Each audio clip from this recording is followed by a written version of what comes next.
Leasing versus finance versus cash is going to be completely dependent on day and moment, that individual, and their personal circumstances.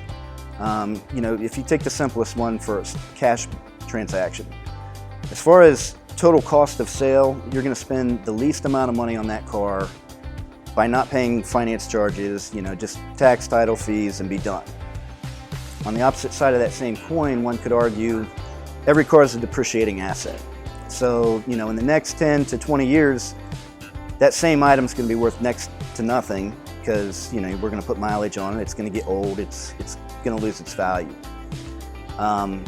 Financing versus leasing is probably the bigger animal, and it has ebbs and flows with the market. Sometimes it really makes sense to go for a lease because you're only paying for the purchase price minus the residual over the term of the whatever term you go. Oftentimes it gives you more buying power. You can get more car, more options at the same payment as what you would in a finance term.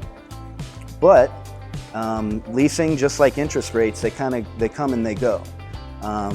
I've seen residual values, or the value that the car is worth after the lease, be very, very high to where you can get a super low payment, and then 4 months later that same exact vehicle, the residual changes and it doesn't make sense to lease anymore. So then you look at finance rates and you might be able to buy that same car, actually own it at the end, have a lower payment, and that would be a better financial decision in that day and time.